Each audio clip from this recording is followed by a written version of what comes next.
शिवाय। कैसे हैं मित्रों? मैं अंशु शर्मा एक बार फिर आपके सामने उपस्थित हुई हूँ कुछ रुद्राक्ष और बेलपट्टी के उपाय लेकर के। आज इसमें आपको स्वास्थ्य से संबंधित और आपकी तरक्की से संबंधित हर चीज़ का उपाय आपको मिलेगा। जो आपके लिए सूटेबल हो वो आप अपनाइएगा। तो पहला तो यह है कि रुद्राक्ष का पानी यदि हम तांबे के लोटे में या तांबे के गिलास में असली रुद्राक्ष हो उसको तांबे के डाल करके रखते हैं और सुबह उठ करके हम उसको पी लेते हैं तो हमारा ब्लड प्रेशर नॉर्मल रहता है, हृदय संबंधी कोई रोग नहीं होता है। ये हमारी बीमारियों को कंट्रोल में रखता है। यदि हमें कोई बीमारी हो भी गई है तो वो हमें कंट्रोल में रखता है। और दूसरा ये कि आजकल बच्चे जो प्रतियोगिता परीक्षा दे रहे हैं और उसमें सब तरीके से पास हो जाते हैं वो लोग, इसके बाद इंटरव्यू में जाते जाते उनका इंटरव्यू में नहीं निकल पाते हैं। तो इंटरव्यू में नहीं निकल पाते हैं, इसके लिए आपको 3 मुखी रुद्राक्ष या गणेश रुद्राक्ष धारण करना है। वो भी शंकर जी को, शिवलिंग को स्पर्श करा करके लाल धागे में पिरो करके आपको वह धारण करना है। अवश्य आपको इंटरव्यू में सफलता मिलेगी। तीसरा ये है कि यदि किसी गणेश जी को किसी को अपनी शादी में, लड़कियों की शादी में या लड़कों की शादी में, खासतौर से लड़कियां अपनी शादी के लिए गौरी शंकर रुद्राक्ष धारण करें लाल धागे में। वही है कि शिवलिंग को आपको जरूर स्पर्श कराना है। शिव जी ही हमारे सारे कर्ता धर्ता हैं, वही हमारी रक्षा करेंगे। अकाल मृत्यु, अकाल संकट, कोई भी हमारी बाधा आ रही होगी वो उससे हमको दूर रखते हैं। तो हमें एक गौरी शंकर रुद्राक्ष लड़कियों को धारण करना चाहिए।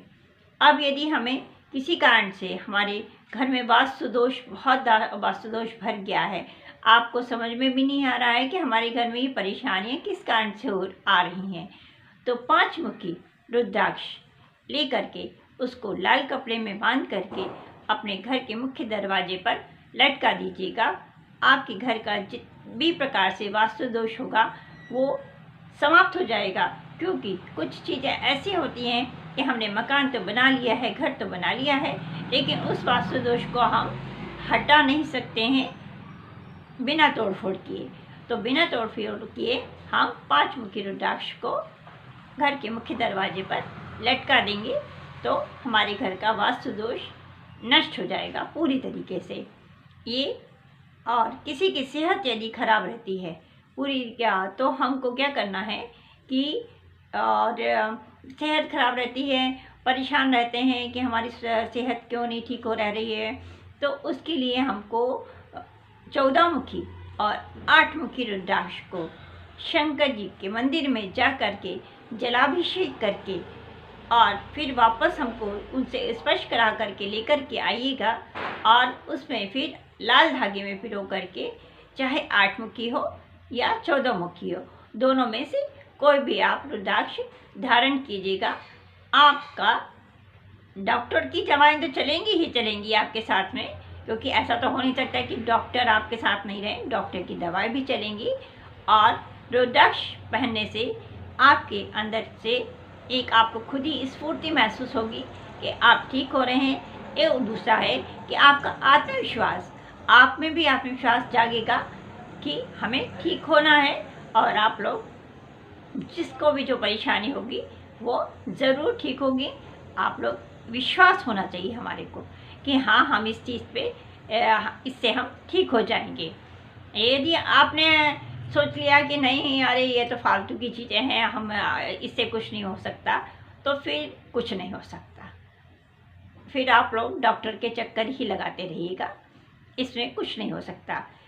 अब हमें यदि हमारे यहाँ वास्तु दोष है या क्या बोलते कि हमारे को क्या बोलते परेशानी हो रही है कि हमारे घर में कानूनी कोई परेशानी आ गई है जिससे कि हम लोग उबर ही नहीं पा रहे हैं, तो हमें उस कानूनी परेशानी को दूर करने के लिए 7 मुखी रुद्राक्ष, इसको भी हमें शंकर जी के मंदिर में जाना है, शिव जी के मंदिर में जाना है, शिवलिंग को स्पर्श करा करके लेकर के अपने घर में आना है, हाथ जोड़ के प्रार्थना करना है और लाल धागे में या सफ़ेद धागे में इसको धारण कर लेना है।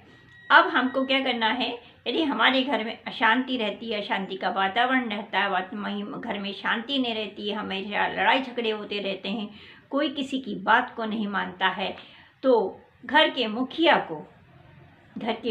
को दो मुखी रुद्राक्ष को शिवलिंग जी को स्पर्श करा करके लेकर के आना है और हाथ जोड़ करके प्रार्थना करके लाल या सफ़ेद धागे में धारण कर लेना है। और फिर हमारा भी अपना व्यवहार को हमें संतुलित रखना होगा और इसके धारण करने से भी हमारे घर में शांति का वातावरण बना रहेगा और हम लोग सुखी और समृद्ध रहेंगे। ऐसा शिव जी पर विश्वास है, रुद्राक्ष पर विश्वास है। और ये रुद्राक्ष जो होते हैं वो सिद्ध किए हुए होना चाहिए, क्योंकि मार्केट में आजकल नए नए नकली रुद्राक्ष भी आ रहे हैं। यदि नकली रुद्राक्ष यदि मिला है आपको तो फिर उसका कोई फ़ायदा नहीं होगा। लीजिए, ये मैंने आपको रुद्राक्ष के फ़ायदे बताए हैं। अब मैं आपको ले चलती हूँ बेलपत्ती के क्या क्या फ़ायदे हैं और बेलपत्ती से हमें क्या क्या फ़ायदे हो सकते हैं। अब आपको मैं बेलपत्ती के बारे में बताने जा रही हूँ। तो बेलपत्ती का रस निकालिएगा और उसमें शहद डालिएगा, गुनगुने पानी में शहद डालिएगा और उस पानी को आप पीजिएगा और बेलपत्ती का काढ़ा बना करके भी पीजिएगा। तो उससे आपका हार्ट मजबूत होता है। हार्ट संबंधी कोई बीमारी होने भी वाली होती है तो नहीं होती है और आपका खून साफ रहता है। किसी भी प्रकार की कोई हार्ट से संबंधित बीमारी नहीं होती है। हार्ट अटैक की संभावनाएं ना के बराबर हो जाती हैं। यदि किसी के साथ में ऐसी कोई प्रॉब्लम हो भी रही होगी तो वो समाप्त हो जाती है। अब दूसरा ये है कि यदि किसी को संतान नहीं हो रही है तो हमको 108 बेलपत्ती लेना है। 108 बेलपत्ती लेकर के एक कटोरी में कच्चा दूध लेना है। कच्चा दूध लेकर के और एक बेलपत्ती लेना है। बेलपत्ती में से लेकर के और उसके ऊपर पहले तो हमें चंदन से उसके ऊपर राम राम लिख देना है, चंदन से डुबो करके और उसको शिवलिंग पर अर्पित करते जाना है। ओम नमः शिवाय, ओम नमः शिवाय का जाप करते हुए। इसके बाद हमको जब 108 बेलपत्ती चढ़ जाएंगी तो ओम नमः शिवाय का जाप करते हुए और हाथ जोड़ करके हमारी जो भी मनोकामना है वो उनसे अपनी शिव जी से अपनी मांग लेना है। अवश्य आपकी मनोकामना पूरी होगी। अब हमारे साथ में क्या होता है कि स्वास्थ्य संबंधी परेशानी होती है, किसी को कुछ स्वास्थ्य से संबंधित परेशानी होती है, किसी को कोई उलझने हो रही हैं, किसी के घर में कोई परेशानी चल रही है, किसी के घर में कोई लड़ाई झगड़ा है, उलझने हैं तो समाप्त ही नहीं होती हैंगी।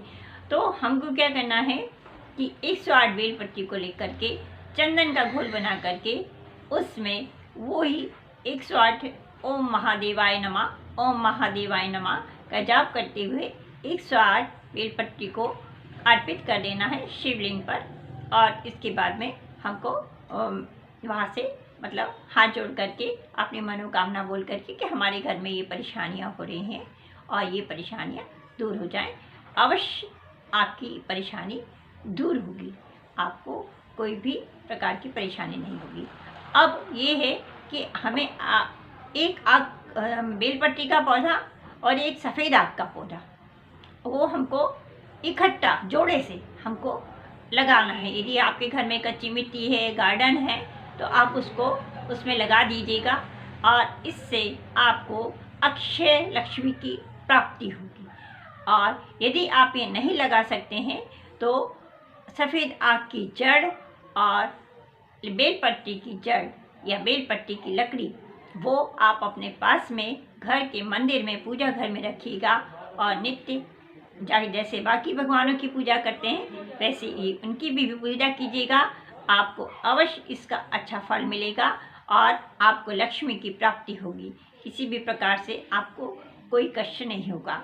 और जो बेलपत्ती का जो उपाय बताए हैं या रुद्राक्ष के जो उपाय बताए हैं, डॉक्टर की दवाई तो चलती ही है हमारे साथ में, कि डॉक्टर के बिना हमारा काम नहीं चलता है, क्योंकि ये हमने आपको बताया।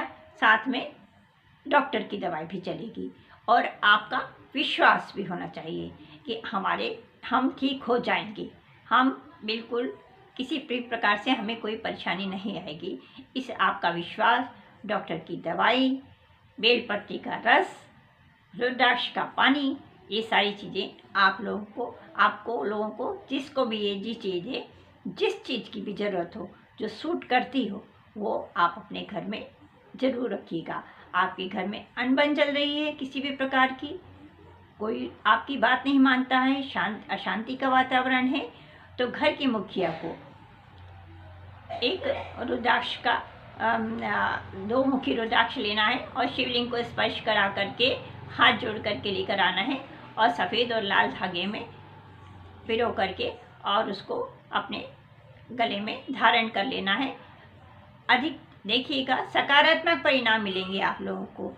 इसलिए मैं आप लोगों से अब विदा लेती हूँ और आप लोगों से ये रिक्वेस्ट करती हूँ कि आप लोग इसमें लाइक कमेंट ज़रूर कीजिएगा और इसमें जो जो चीज़ें आप लोगों के लिए उपयोगी हों वो आप लोग अब अपने उपयोग में लीजिएगा।